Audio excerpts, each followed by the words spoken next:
Hi, welcome to Secrets of Irving. Mighty Isis.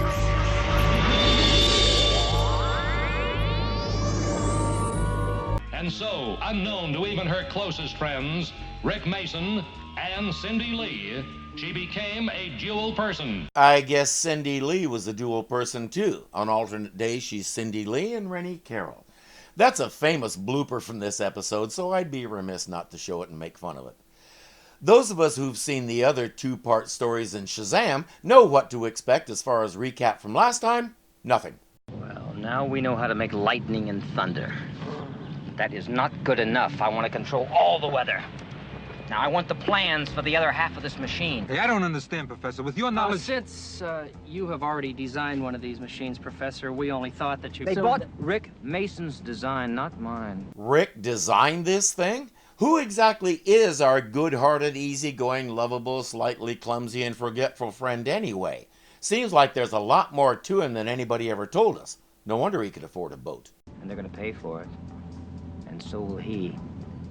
Now, I want these plans. I don't care how you get them. They bought his design instead of mine.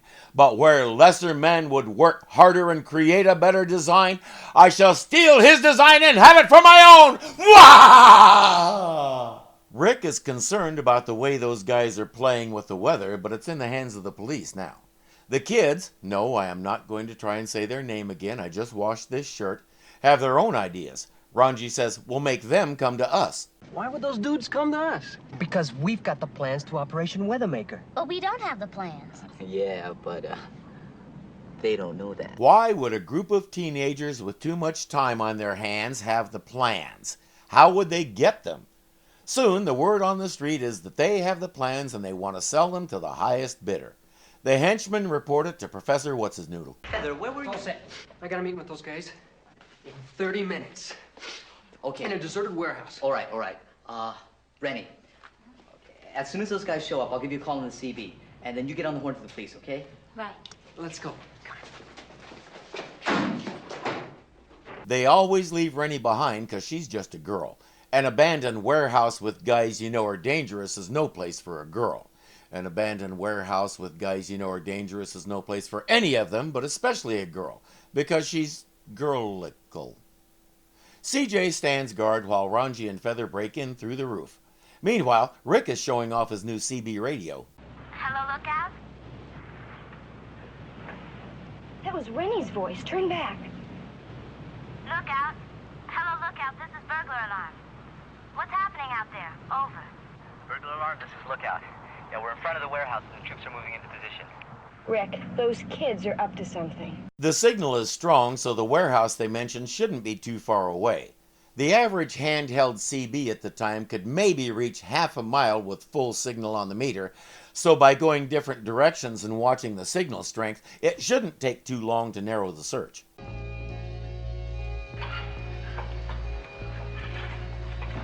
I wonder why we're spending so much time on that sign. Feather, wipe it up there. It's a little shaky.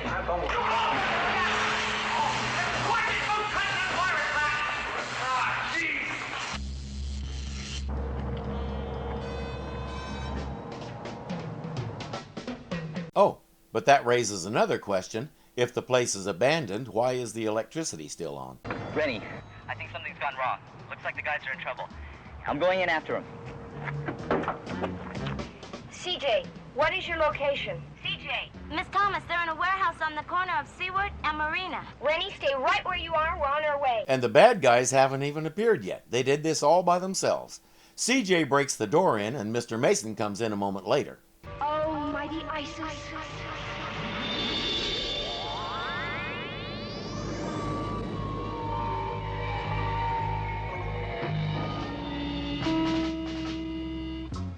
Rick is trying to use a board to get some of the wires off the fence, but it's not working.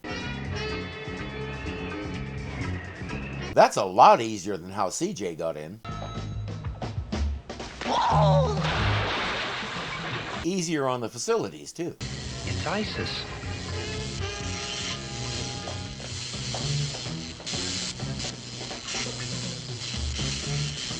Electric forces spinning round. Return safely to the ground.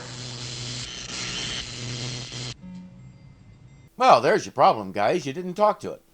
After a chat with the feds, that agent wants Feather to arrange another meeting with these guys. No, Inspector, I don't want you to endanger these students any further. Well, I wasn't thinking of them. I was thinking of him. Equally unacceptable. Rick Mason is a civilian with no training for something like this. You'd be putting him in excessive danger. Use an agent double. Feather comes through. Rick has a meet with him in half an hour. To the Ranji Mobile. All right, Sonny, move it and make it quick. What is this? I said move it!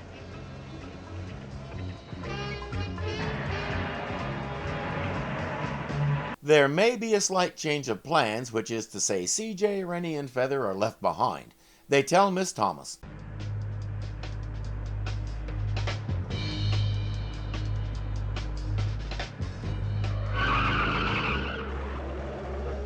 Hey, what's going on up there? I'm sorry. My brakes are locking once in a while. It won't happen again. Car CB microphones were especially designed not to do that. I don't know what Ranji did there, but if the transmitter is still on and he's not holding the talk button, he really is magic. See to it it doesn't happen again. That was Ranji's voice. Up ahead here. Turn right.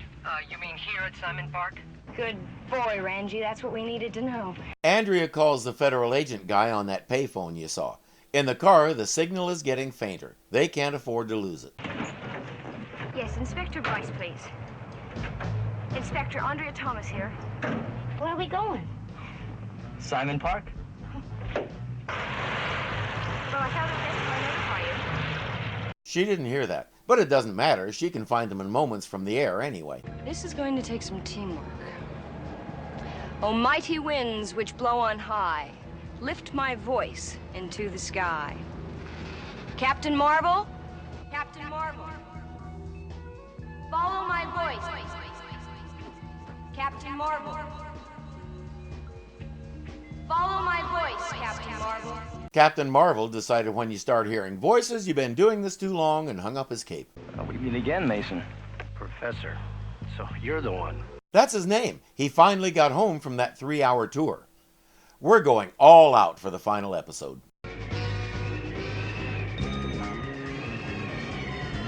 Aw, they're out taking a fly. On the ground, CJ and Feather have a plan to make these guys think they're surrounded.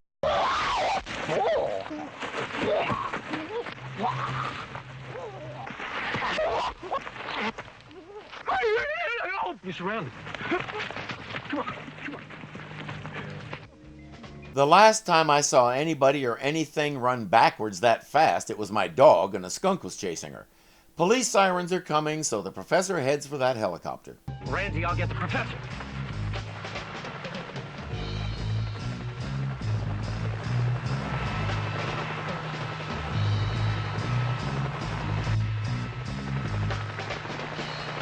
Climb inside, dimwit. This is the genius who built a weather control machine.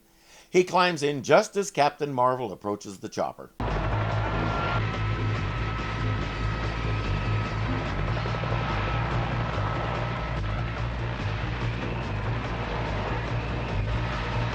You have to love that smile. He's seen this guy in action before, so he knows what's going to happen. Professor Professoriarty is still trying to fight the controls, and losing.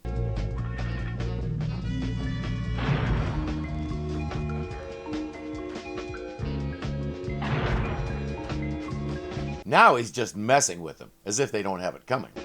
Not bad, Ranji. But I think it's time to end this little game. To do that, we'll see yet another power we didn't know she had.